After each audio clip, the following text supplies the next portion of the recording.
Blog Talk Radio. Horror enthusiasts and fans of things that go bump in the night, rejoice, as there is a new collection of creepy tales to keep your spine tingling and your blood running cold.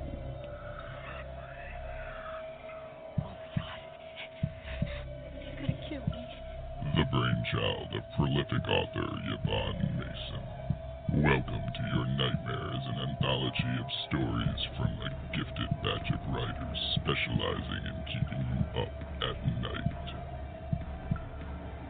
Whether you love gruesome tales of murder and mayhem, or you prefer quaint tales of scary happenings, welcome to Your Nightmare is sure to please the inner psychopath and whet even the most insatiable horror appetite. Welcome to Your Nightmare is available now on Amazon.com. Well, hello, ladies and gentlemen. It's Friday night, and this is Off the Chain. I am your host, Yvonne Mason, and that was my ad man, Chris Dunham, doing one of his beautiful ads for me. The book is called Welcome to Your Nightmare. It is an anthology of short stories of horror, spooky stories, not so spooky stories, written by a whole gaggle of my author friends who, when I put the call out, I expected maybe 10 or 12, maybe even 5. So, yeah, I want to do one. Well, we had 32 authors that wanted to participate in an anthology. So we did Welcome to Your Nightmare, and then we split up the stories and made a second anthology called Satan's Holiday. So you never know when you put a call out what kind of response you're going to get, and I have been severely blessed by my writer friends that like to come and play with me and write stories with me so that I can help them get the exposure they need. Because some of those writers, they'd never written before. It was the first time for them, and that was so exciting. So go and download it, Welcome to Your Nightmare, on your Kindle, or even buy it in paperback form, because you will not be disappointed. Because not only did I have some unknown authors, I also had a very well-known gentleman who is a friend of mine, named Nicholas Grabowski. He's been in the business for well over 20-some-odd years, close to 30 years, and we put his story in both anthologies. So if you know anything about Nicholas Grabowski, you will want to get this book and read his short story as well. Now, as all of y'all know, I love doing my numbers for this show. It excites me because when I see the numbers go up, I see that the guests that I have on here are being successful. They're being heard. Right now we're heard in over 53 countries. And this morning when I ran the numbers, we were at 6,834 listeners just on Blog Talk Radio, just on the show itself. That didn't include all of the podcasts that this thing runs on. It runs on iTunes and YouTube and Stitcher, FM.com, TuneIn Radio, Podcast.com, Podomatic, Podcast Garden, Mixcloud, SoundCloud, and Spreaker.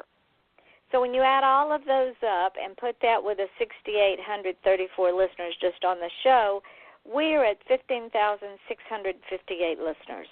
Now, ladies and gentlemen, y'all all know, those of you that have been with me since the inception of this show, I wanted to get to 15,000 by the end of this year. Well, we have gone over that a tad. So my next goal for the end of the year is 20,000. As of right now, we are only 4,342 listeners away from that goal, and we have not even been on the air for a year yet, and it is so exciting. I can't tell you how exciting it is. And I have to debut something on this show. You're hearing it first, ladies and gentlemen, on this show. On Sunday nights from 8 to 9 o'clock, there is a show that is going to be played. It's already pre-recorded, and it's called Rockin' the Chain. And this show is about an hour long, and all I do on this show is play music from some of the musicians that I have interviewed. and other musicians who come to me and said, Yvonne, will you play my music? So be ready to rock the chain on Sunday night at 8 p.m. Eastern Daylight Time. You will not be disappointed, I promise. Now, with that being said, let's move on to tonight's fun. My guest tonight, when I did my homework on her, I have not read her books yet, but I'm going to tell you what, ladies and gentlemen, my little fingers are itching to hop over to Amazon and get those books. No, y'all cannot go now. You got to wait, because she writes in such a way that you just want to crawl into that book and be an observer. She does a lot of her homework. She does a lot of her research, and I can't wait to delve into it. Author Judy-Penz-Sheluk. See, I knew I was going to massacre it. It's that time of night, folks. Y'all know what happens to me at this time of night. Judy Penz, P-E-N-Z, Sheluk, S-H-E-L-U-K. Write that down, because I promise you after the show you're going to be running over to Amazon. Her debut mystery novel, The Hanged Man's Noose, was published in July of 2015. Skeletons in the Attic, the first book in her Marketville Mystery Series, was published in August of this year, so it's a brand new book. Judy's short crime fiction appears in World Enough and Crime, The Whole Shebang 2, The Whole Shebang 3, Flash and Bang, and Live Free or Try. Judy is a member of Sisters in Crime, Crime Writers of Canada, International Thriller Writers, and the Short Mystery Fiction Society.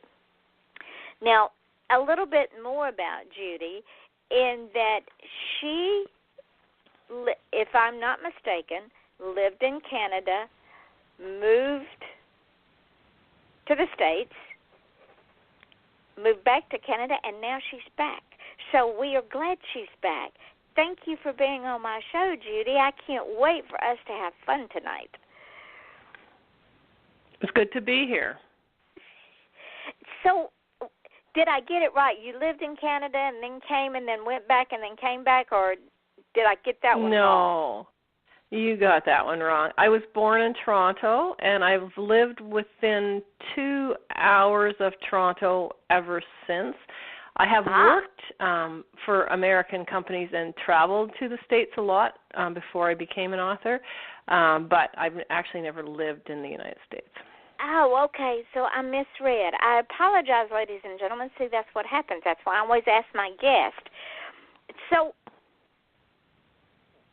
how in the world your love of crime fiction and mysteries, was this something you wanted to do when you were little? Was it a journey you knew you were going to take?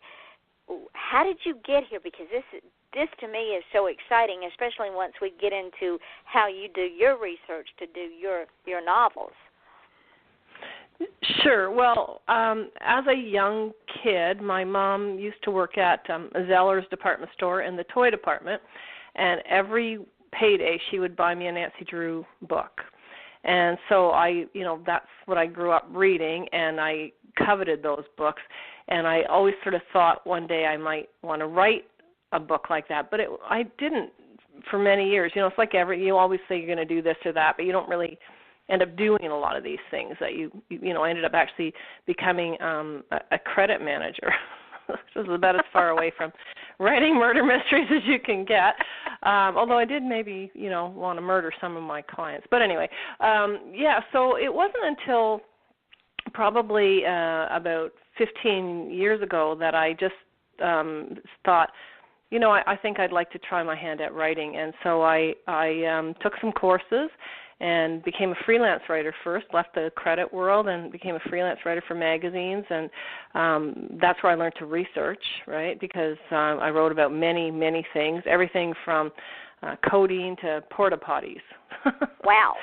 So, yeah. So, and I specialize in antiques. I know quite a bit about antiques, and I've been the senior editor at New England Antiques Journal since 2008. Now, for people that don't understand what freelance writing encompasses, will you explain that to them? Because I can already hear it now. Oh, I can go do freelancing. Well, ladies and gentlemen, I don't think it's as easy as you might think it is. Would that be a true statement, Judy? Yes, and when I started, Yvonne, it was easier. There was more print opportunities. That would have been 2003 that I left the corporate world and decided that I wasn't going to ever do 9 to 5 again. And so it was easier then. There were a lot more print opportunities. There were online was just sort of emerging. People paid you for your writing. Today there are a lot of places like Huffington Post, for example, they don't pay their writers. So, great if you've got 10 things in Huffington Post, but you can't feed yourself right. on bylines, right?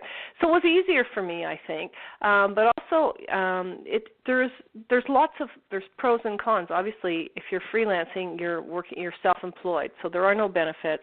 There's no security, and every time you've got a job, you're already looking for your next job. So the best way to ensure that you get a job is to be reliable, get the work in on time, be familiar with the magazines that you're writing for, so you're writing appropriate material. So that, I would say, as an editor, that's the biggest mistake I see people make when they try to pitch an idea to me is, they'll say, well, I've got this great story for a sailboat that went across the Hudson River or something. That's got nothing to do with antiques, so who cares? Maybe it's a good story, but it doesn't matter, right? So I think there's a lot more to it than people realize, and there's a lot of rejection, which really helped me when I decided to become an author, because there's really a lot of rejection when you're trying to find a place for your books. That is true. And getting back to people pitching, if they don't do their homework for magazines, newspapers, periodicals, whatever, that's like walking blind into an interview and saying, I want to come to work for you, but what is it that you do now? Exactly. It's exactly like that. But people don't always look at it that way. And actually that makes another great point, Yvonne, is that you wouldn't ever go into a job interview dressed in pajama pants and, well, maybe you would, but no, you wouldn't. You would not go to a job interview dressed in pajama pants with absolutely no idea what the company did or anything about them.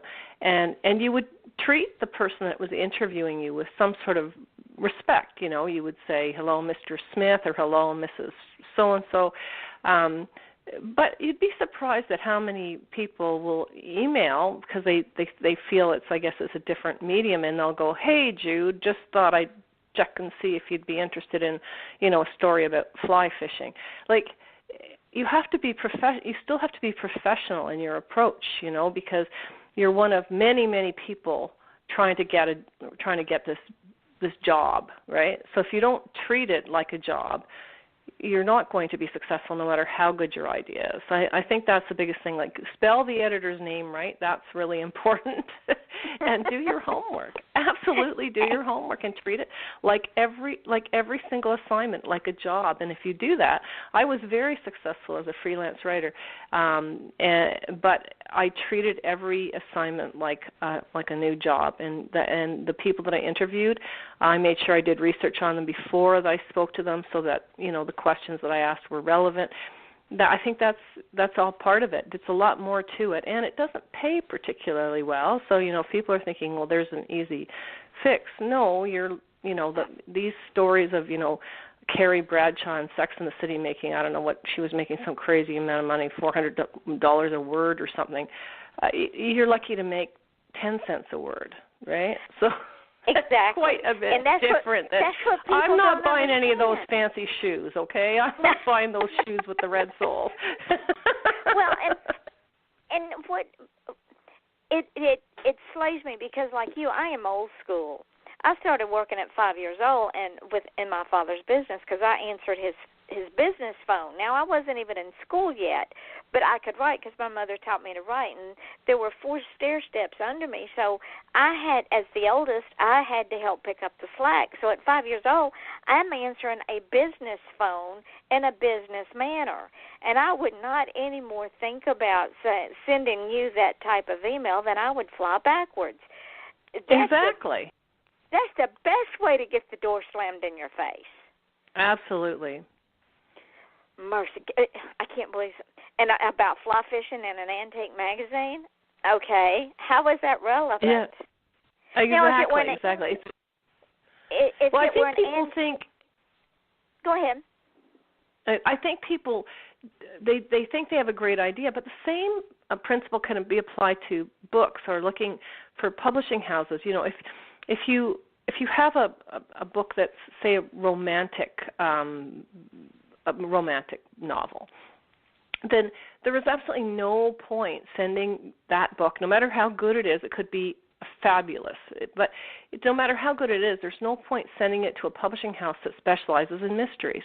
And conversely, there's no point sending a mystery to a publishing house that specializes in romance. You have no chance because that's not what they're interested in publishing. So save yourself the heartache of an unnecessary rejection. You're going to get plenty of necessary rejections. At least try not to get the unnecessary ones. Do your homework, right? That's the best advice you can give anybody that's aspiring to write. And be professional. Call Absolutely. them Mr. or Ms. or Mrs. first and last name with the address header, the company header, the date, and dear so-and-so, my name is so-and-so. Right. Introduce yourself. You wouldn't walk into an interview and say, hey, Jude, I'm coming after that job. No, and the thing is, too, not only that, but you also want to say, why are you there? So not just to say, would you, I've got this great idea for a book, but why would that publisher be interested in it? You would say, I have this fabulous romance novel. I know that it would be great for your house because I've read this author that you published, and my book is similar to that and that and that, so that now that you've got something that they know, okay, they've done their homework, they've read some of our titles, they know what we do, they're comparing their book. Now don't compare it to say it's the best thing since War and Peace or something, don't be ridiculous. Just say, I believe my book would be a good fit, or my story-free magazine would be a good fit because I noticed that, you tend to cover a lot about, this particular period, and I'm writing about, something made in that particular period. But always drill it back to who you're sending your idea to. And that always drills back to doing your homework. And in the case of getting a book published, it means reading some of those books that have been published by that publishing company and seeing. And there's a good reason for doing that. Maybe you read those books and say, I don't even like their books. I don't even want to be published by them. That's possible. Very true. That is so you're doing homework for yourself as well. You're not just doing homework for them. You're doing homework for yourself. That is an excellent point, because once you get in there, you think, well, maybe I need to rewrite my book because that's really not where I wanted to go. I just thought I did. Exactly. And, also if you belong to associations, like you notice I belong to Sisters in Crime, Crime Writers of Canada, International Thriller Writers, and all these different associations. And, the cost varies from nothing, as in International Thriller Writers, to maybe $100 a year.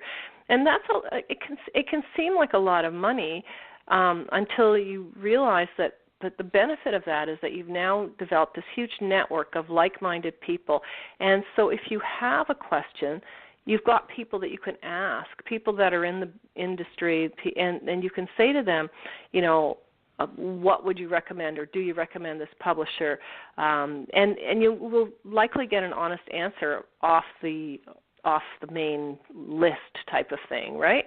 So I think I'm a big believer in belonging to associations because I think they do a lot to promote their particular genres, and they also are there as a resource for the writer. So I really think that it's a must-have expense. You must do it. And it's also a place where you can go and bounce your ideas, your settings, your plot lines, your characters off of to get feedback in the vein that you are needing, wanting, desiring for that particular genre that you're getting ready to write in. Would that be true? In some cases, yes. Like, for instance, Sisters in Crime has a branch called Guppy, which stood for Great Unpublished. Now, they have all types of courses that have been so greatly subsidized that like a $200 course is maybe $25, right? They teach you everything from creating a website to suspense, plot development, how to master dialogue, any number of things. And these courses are taught by well-known authors, and the association subsidizes them. And to belong to Sisters in Crime Guppy is only $18 a year. I mean, it's like, wow, a few cups of coffee and you're there, right? So, so it's. I just think there's so much. And Crime Writers of Canada, I'm going to be on their board of directors for 2017-2018, starting at the end of this month. And they do a lot of, lobby work, like, on copyright protection for authors and a lot of stuff that maybe we take for granted, but the way the world is today with internet and et cetera, like it's not as safe as it used to be, right? So they're lobbying for safer ways of protecting authors and their work.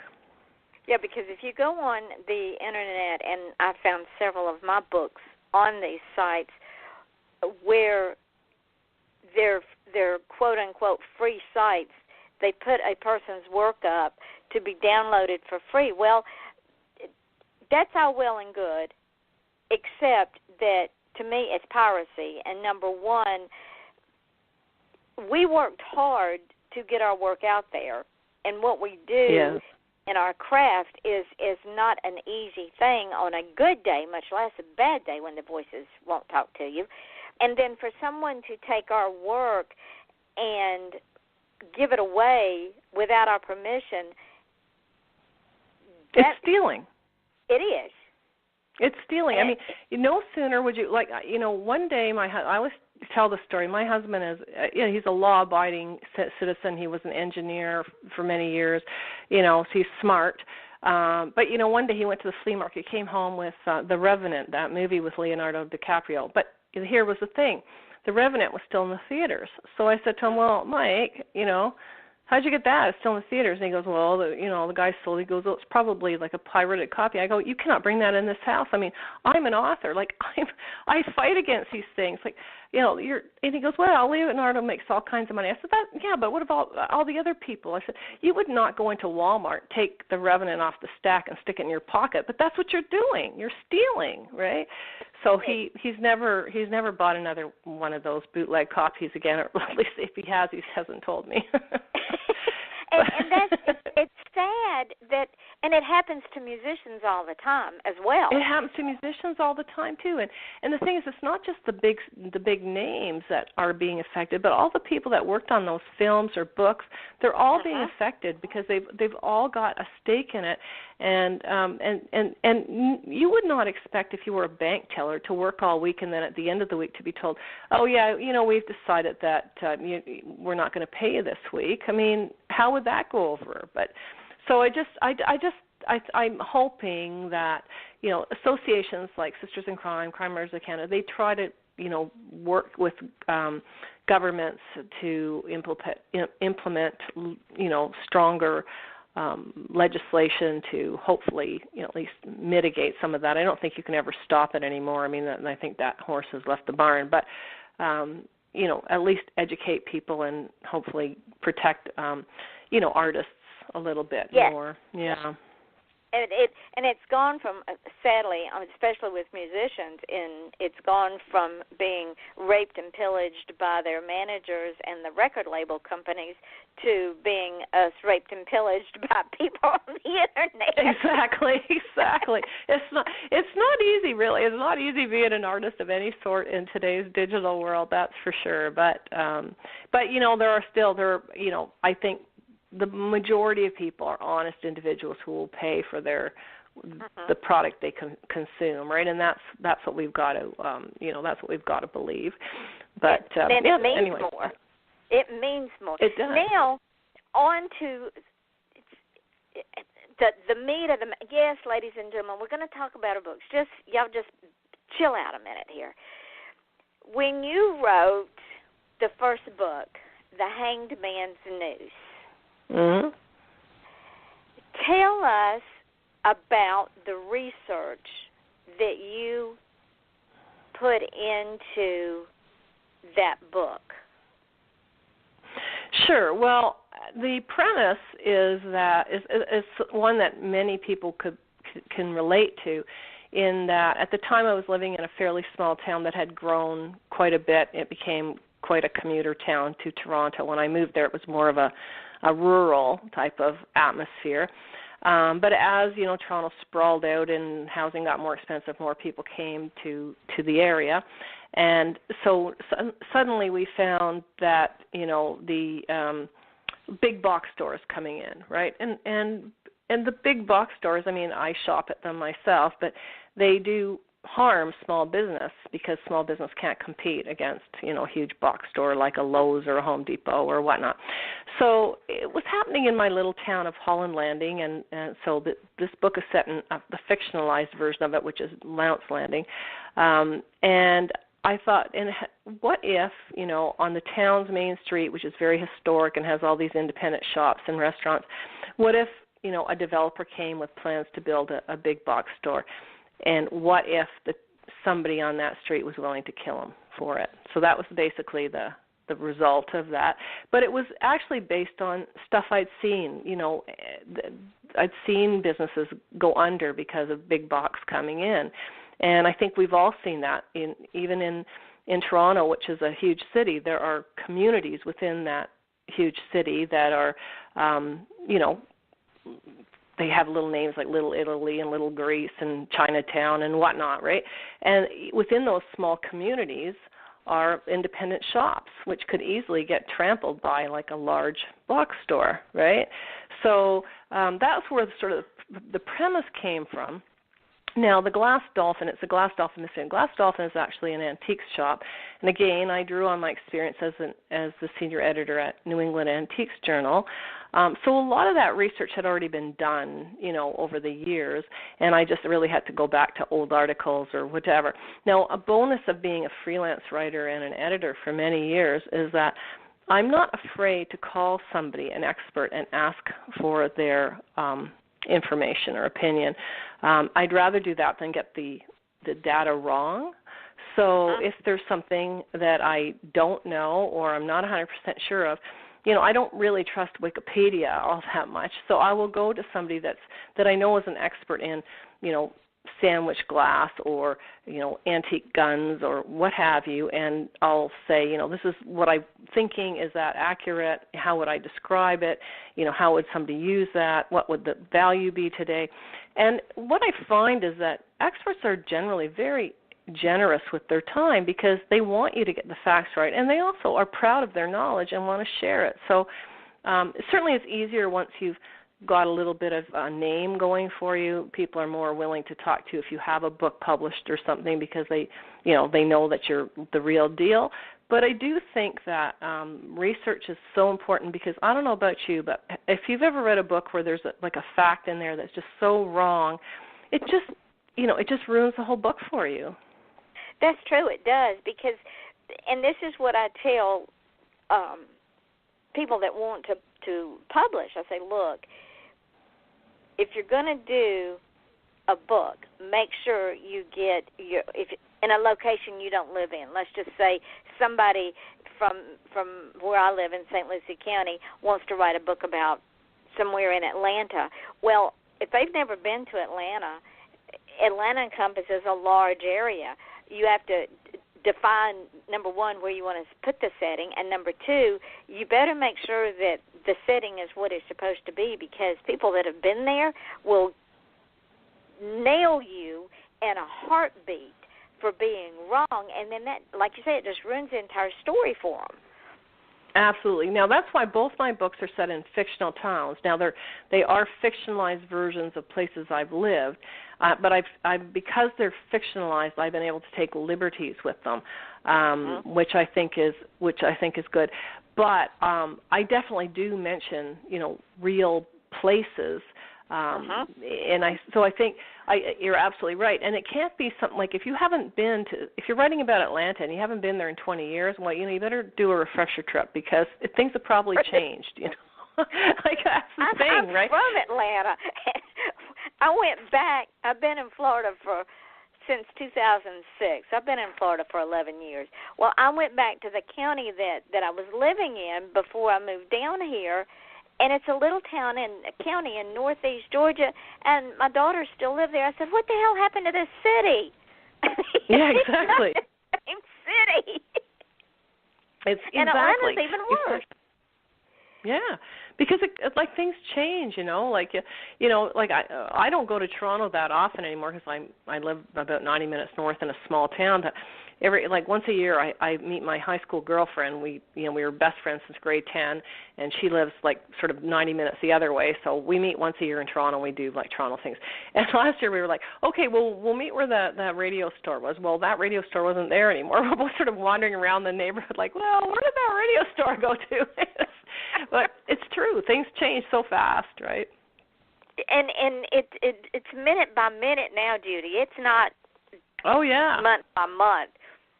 Between technology and buildings and roads, it's such a condos. Yes. Condos. Toronto must get a new condo every week. It looks like, right? So because they're building up because land is just so valuable now. So. It's ridiculous. But the Hanged Man's Noose. Now, ladies and gentlemen, I have the synopsis, so hang on. I'm going to read it to you because I can't wait to go get this book. I'm telling you, I'm getting this book tonight. It's called The Hanged Man's Noose.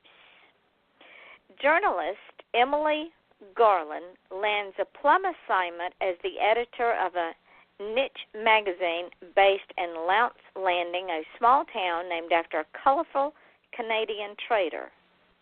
See, she grabbed me right there in that first sentence.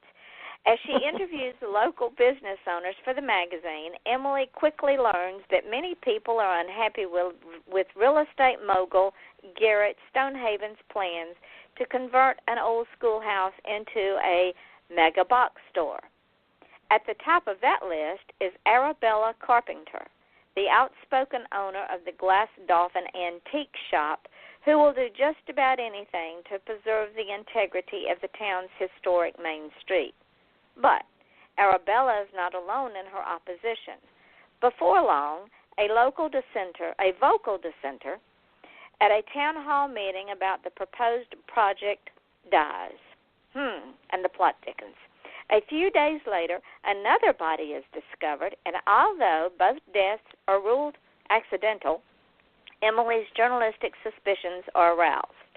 Putting her reporting skills to the ultimate test, Emily teams up with Arabella to discover the truth behind Stonehaven's latest scheme before the murderer strikes again.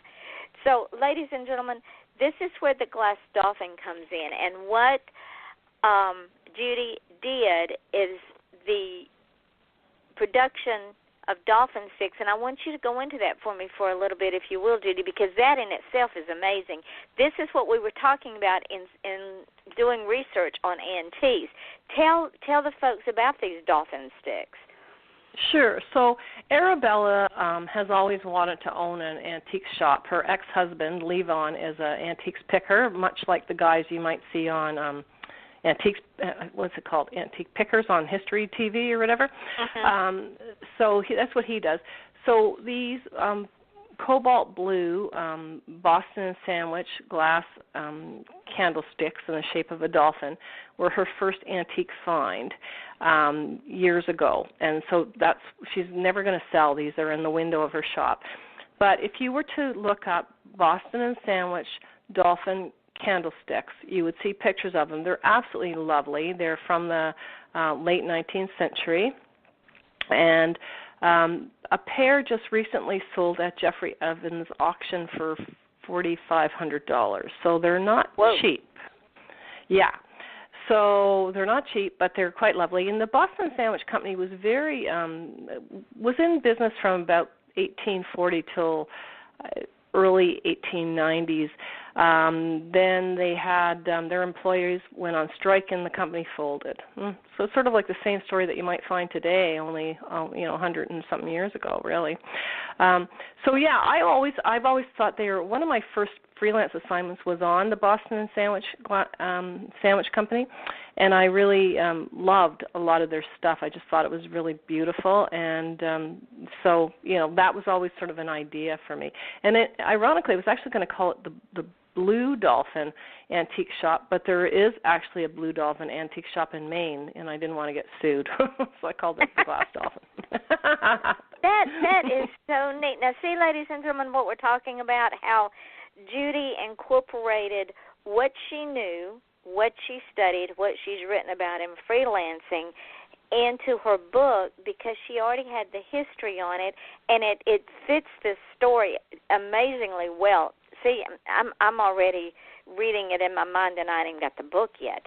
So, yeah, after we're off here, I'm getting that book and her second one, which debuted in August of 2016, Skeletons in the Attic. Now, this one is just from reading the synopsis of this one.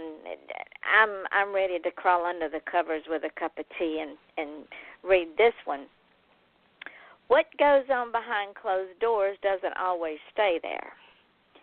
Calamity, Callie Barnstable, isn't surprised to learn that she's the sole beneficiary of her late father's estate, though she is shocked to discover that she has inherited a house in the town of Marketville, a house she didn't know existed. However, there are conditions attached to Callie's inheritance. She must move to Marketville, live in the house, and solve her mother's murder. Callie's not keen on dredging up a 30-year-old mystery, but if she doesn't do it, there's a scheming psychic named Misty Rivers who is more than happy to expose the Barnstable family's secrets. Determined to thwart Misty and fulfill her father's wishes, Callie accepts the challenge. But is she ready to face the skeletons hidden in the attic?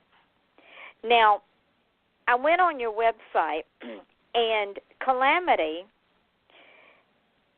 is an interesting name for this character. Tell the folks how you came up with Calamity. Well, that's an interesting story, actually. I didn't really have a name for the idea for the story actually came to me when I was in our lawyer's office with my husband. We were going to update our wills, and our lady was in court. And, so while my husband was reading old bicycling magazines, I was thinking, what if I was here and I wasn't here to update a will? What if I was here to inherit from a will? What if this? What if that? So I sort of came up with that whole premise of, inheriting this house that she didn't know about, and then, finding out that her mother had actually disappeared 30 years ago when she thought she had just left for, a milkman or whatever. So by the time my lawyer actually arrived, I'd sort of written down like maybe 10 pages of notes, right? And actually the opening scenes from that book are really culled directly from that experience of sitting in the lawyer's office, because it starts with her sitting in the lawyer's office waiting for the lawyer to come from court. Now, geez, I went off on a tangent. I've sort of forgotten what you had asked. Oh, yes, Calamity. So anyway, but just before that, so again with my antiques, there was a auction of old Western memorabilia, and one of the items was an old carte de visite, the sort of business cards of the 19th century, which were basically like a postcard, and it was of Calamity Jane, who was a wild Western frontierswoman. And I don't know, it sold for some ridiculous amount, $2,000 or something. But I just sort of thought she looked really manly and butchy and everything. And I thought, isn't that interesting? And she actually disguised herself as a man for many years. But then I sort of kept researching, and I found out that Calamity Jane had been made into a movie starring Doris Day. So you just can just see Doris Day was this pretty little blonde thing, and playing Calamity Jane. So they obviously Hollywoodized Calamity quite a bit. But I sort of thought, wouldn't it be neat to have a character that was named after that Calamity Jane, the movie, because the mom maybe was really into old 50s movies. And that's sort of how it all spawned. So really sometimes you just never know. Like one sort of odd fact will just sort of lead you to who knows where. And that, and then I just thought, well, nobody really wants to be called Calamity, so she became Callie. But That is too neat. It's so, again, ladies and gentlemen, this is how our minds work as artists. We find stories in the strangest places. Absolutely, we do. Yeah. Do you carry a notebook with you? Always. Everywhere you go. Everywhere. In my purse, I always have a notebook, and next to my bed, on my night table, I have a like a notebook, and I have a pen that actually has an LED light in it, so that I don't have to turn the bedroom light on. I can just turn on my pen and write my notes. And my husband got a bit tired of the light flashing on in the middle of the night, so he bought me a whole pack of these LED pens. Smart man. Yeah, I know, and they're great. Like you could literally just turn it on, and it's just enough to light up the page. Because you know what it's like. You might not be able to get an idea all day, and as soon as you lie down, it pops in your head, right? And it's because you're finally stopping to overthink it, and your subconscious is like saying to you, this is what you need to do. You got to go here and there. And sometimes too, like when I'm writing and I'm stuck somewhere and I can't seem to get past that. I believe it's because my mind is saying, well, that's because you're going in the wrong direction. You should be going a different way. And so until you kind of accept that, you stay blocked at that point, right? So I find that if I'm really blocked, if I go for a walk with my dog or at night I lie down, that's when my ideas come to me, because then I'm not trying to overthink it. I'm just letting my mind kind of just find the loose ends. I call it letting the voices have their way, because they seem to shut up when I'm trying to take a story in a direction they don't really want to go. Absolutely right. It's your subconscious telling you you're going the wrong way, kind of thing. And if we listen to that, then we have a better story, right? So I've never been able to outline. I know people that are great outliners. They know, like, from start to finish where they're going to go with their story, and I think that must be really much easier than the way I do it. But I can't do it that way, because I might want to go a certain direction. Say I want to go to New York. But maybe along the way I see, there's this little town that was going to take me to somewhere in Quebec that looks kind of nice. I think I'd rather go there, and then maybe I'll go to New York a bit later. Like, I want to meander my way to where I'm going. And so with an outline, you're basically just following your map and going there, point A, point B. You're seeing the historic sites you said you were going to see. I don't know. I guess that's okay, but I sort of like the meandering approach myself. Yeah, I do too, but it does take longer. I find the straight line kind of boring. Yeah, exactly. It's just sort of fun. You never know where your mind is going to take you, and and it's true that if you don't have an outline, you may end up sort of going off on a tangent and have to cut a bunch of stuff out. But at least I don't know. I find my stories just. I want to be surprised, and so I figure if I'm surprised and interested, my reader will be surprised and interested, and so. When I write, I try to write a chapter a day. At the end of the chapter, I try to leave a little hook or some little interesting tidbit so that I can't wait to get up the next day and find out what happens and write it. And if I can't wait to find out, then when somebody starts reading it, they'll want to turn the pages, right? So I think I want to entertain myself first and foremost, and if I do that, then I have a shot at entertaining a reader. And I think this is what sometimes our readers don't understand is when we're writing, sometimes we can be just as entertained as they are when they're reading, because you're like me. You have no idea what you're going to put on that piece of paper or on your computer until you sit down to do it, and all of a sudden the words start flowing, and I find myself catching all the emotions: anger, happiness, sadness, surprise, laughter, because I have no idea where it's coming from, but it's there and it works. And the stuff that I cut out sometimes goes to a different book altogether. Oh yeah, like nothing ever, like that's the beauty of cut and paste. I think back like, oh, aren't we lucky that we're in this age? Imagine if you had to do all this like with a typewriter and carbon paper and liquid paper. I mean, I don't know how they did it, quite frankly, or some of them before a typewriter when they had to handwrite everything. Like, I mean, it boggles the mind to me that people did that. We're so spoiled with our cut and paste and save and all of that. And yeah, and move around and move around rearrange. And just say, this sentence would be better up here and that one down there. Yeah, I mean, I just think we're so lucky to live in an age where we've got this available to us, and so it just makes me admire all the more. A writer like Agatha Christie, who I think is probably the best female crime writer ever. And, she wrote, I don't know how many, 70 books or some outrageous amount of books, and, just probably wrote longhand, like just amazing. The first book I ever wrote, which I started writing it in the 70s and 80s, and finally published it in 2006, was written in longhand. Really?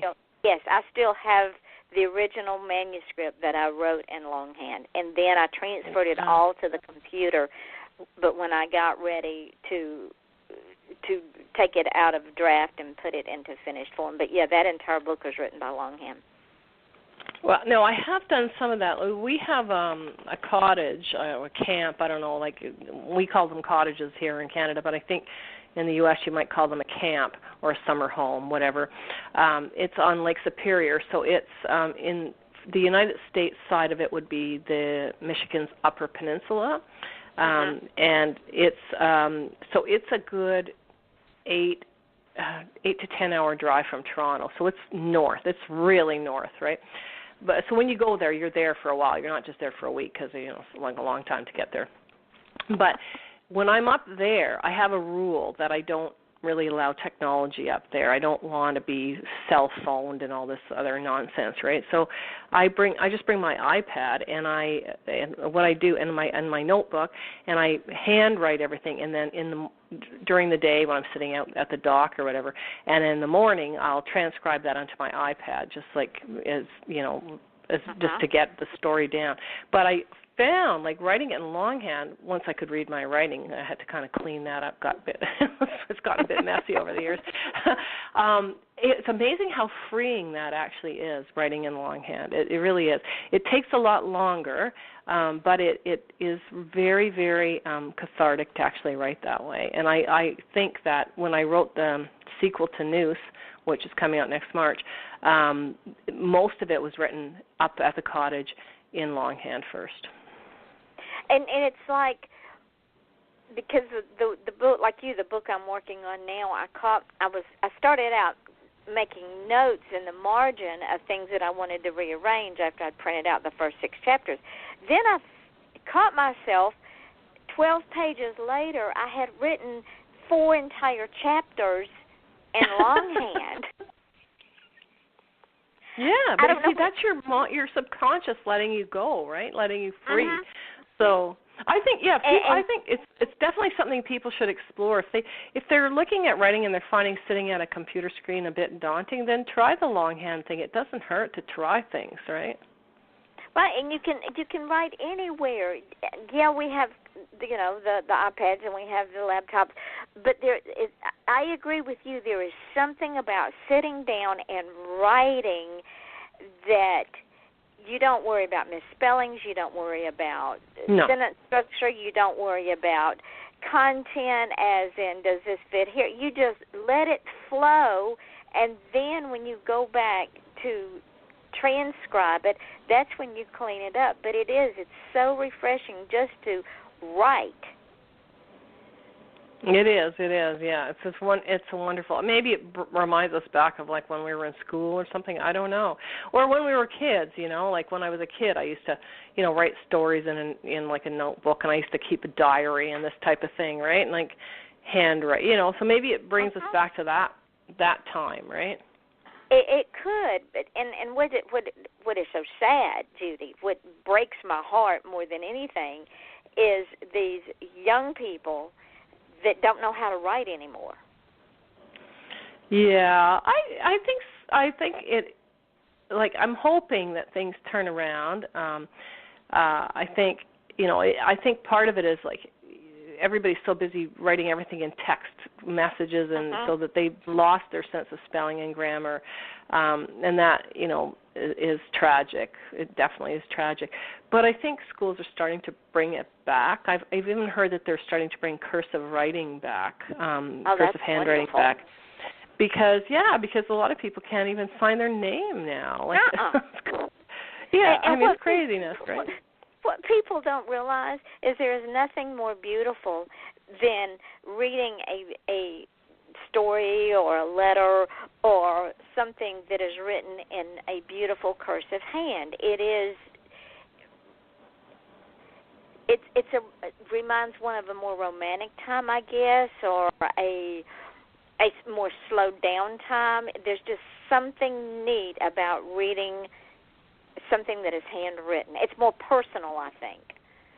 Yeah, I think to a certain extent that is true, and I think, like I said, I think at our cottage, like I think people go to these places, these resorts or whatever, and then they're on their cell phone for the whole time. Like, why did you even leave home then? Like, if you're going to go camping and you have to be on your cell phone the whole time, like, go stay in the city then. Don't come up here. Don't worry about getting back to nature. Like, like you're trying to get away from it all. Get away from it all. Like embrace nature and really, it's just so sad to me that now, like, all the campgrounds up here, people are demanding that they have cell reception and Wi-Fi and all this stuff. And I'm like, why? Like, it's your time to unplug and not to have that, So, but I guess people are so so need their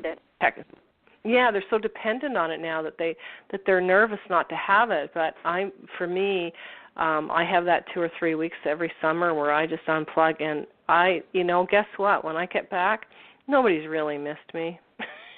And not only that, but you've had a chance to, and as artists, we have to have that chance to regenerate, because so much of who we are goes into what we do that sometimes there's nothing left, along with everything else that we do, there's nothing left for us.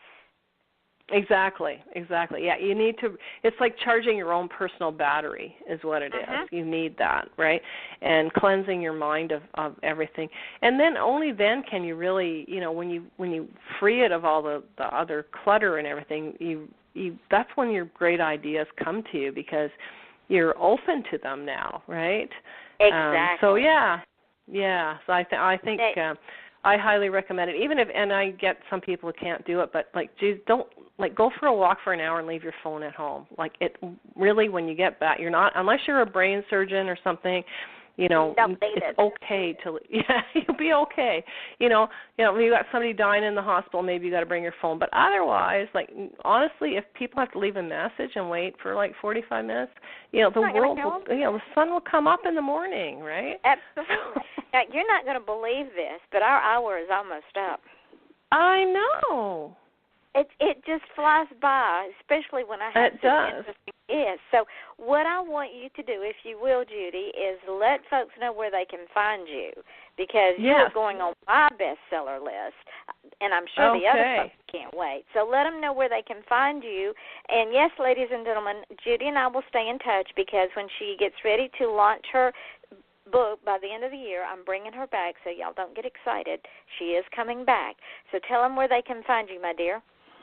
Okay, so I have a website, judy-penz-sheluk.com, so JUDY-PENZSHELUK.com, and I interview other authors, and I have New Release Mondays where I introduce a new release by different authors. I write about the writing life, all kinds of things, and there's all sorts of historical information on there, too, about research and that type of thing. I'm on Facebook as Judy Penz-Sheluk, and I'm on Pinterest as Judy Penz-Sheluk, and I'm on Twitter as Judy Penz-Sheluk. So Judy Penz-Sheluk will pretty much get you anywhere. And the Hangman's Noose, good news for everybody, is on sale right now in ebook format for $2.99 on all formats: Google Play, iTunes, Kindle, Kobo, Nook, until May 14th, so this is a good time to buy it. And Skeletons in the Attic is available in print and Kindle. Oh, Noose is also available in print, yes. And Skeletons is available on Kindle and print, and on Kindle Unlimited if you happen to be a Kindle Unlimited person. So that's where you can find me in my books. And if you want to contact me through my website and ask any questions, I'm always happy to answer them. So, see, ladies and gentlemen, I'm telling you, Judy and I have done it. You all can do it. I can't talk anymore. It's that time of night. If you have a dream, stop asking permission. If you want to achieve success and greatness, stop asking permission. Just go out and do it. And it's like Judy and I both have said, it is not going to be handed to you, and it's not going to be the easiest thing you've ever done. But that being said, if it were easy, everybody and their brother could and probably would do it. Our suggestion. That's right. Right? Am I right, Judy? Everybody would do it. I have actually on my desk. I have a plaque that says "Opportunity," and there's a picture of a sailboat on the water, and it says, "Don't wait for your ship to come in. Swim out to it." See, that's another good one. I love that one. Because, ladies and gentlemen, if you sit around and wait for something to happen, you're going to die with cobwebs hanging off of you. Sitting around waiting for something to happen. Now, just picture that. You're going to turn into a skeleton waiting for something to happen. If you want it bad enough, you go out and you get it. I'm not saying right. Don't go out with the thing of I'm entitled to it, because none of us are entitled to anything. But you go out and you make it happen. And if your child... Yeah. or your spouse, or your significant other, or your best friend, or your parent, or your sibling has a dream, do yourself a favor. Encourage them. Support them. Absolutely. Because if you don't, and then you have a dream you want to make happen, what's going to happen, Judy? Yeah, nobody's going to support you. You've got to support each other, and you have to pay things forward. You have to pay your good fortune forward. Like, absolutely, if somebody's done you a good turn, whatever that good turn might be, it's your obligation as a human being to pay that good turn forward to somebody else. Absolutely, because, ladies and gentlemen, I'm going to tell you, so many people have helped me in my journey. Of course, there were a lot of naysayers, but I just thank them every day for telling me no. But so many other people have been kind to me and have helped me, encouraged me, and picked me up when I fell on my face or when I said I'm tossing this out the window because I'm over it. I can never pay those people back, and this is why I do the radio show. I cannot pay people back for what they've done for me, but I can pay it forward. I can have people like my new friend Judy, who I can't wait to read her books, my musicians who I promote now on Sunday nights. I can get them out there where they're heard in places they might not ever be heard if it weren't for the radio show. And this show is only as successful as my guests are, and that is very important to me. This is not my show. It is their show. They make it happen. Judy, I want to thank you so much, my dear, for spending an hour with me. It flew by so fast. And let me know when that book gets ready to launch, because I would like to launch it on the show. That'd be great. Because by then we should be at 20,000 easy in about. Oh, maybe I can even do a giveaway or something, you know? Yeah, we can do that. We absolutely can do that. So you heard that first here, ladies and gentlemen. I'm going to bring Judy back. We're going to launch her book on the show, and she might do a giveaway. So y'all, start following the show. And what I say at the end of every show, ladies and gentlemen, is don't be that person, the shoulda, woulda, coulda person. Go out and grab your dreams. Tomorrow night, filmmaker Dee McCulley is going to be back on the show with me, and this man has been up to, I can't tell you what all he's been up to. So join us tomorrow night at 8 p.m. Eastern Daylight Time, and love yourself, love your children, love your spouse, love your significant other, and stop asking permission to achieve greatness. And with that being said, this is Yvonne Mason and author Judy Penz-Sheluk. I got it right that time. And we're saying good night from Off the Chain. Okay. Now, the show is off the air, Judy, but I did want to reiterate that as soon as we get off of here and this thing archives, I'm going to put it up on my page and tag you in it, and then tomorrow I'll put all the beautiful podcast up and tag you in that as well. And thank you again for joining me tonight.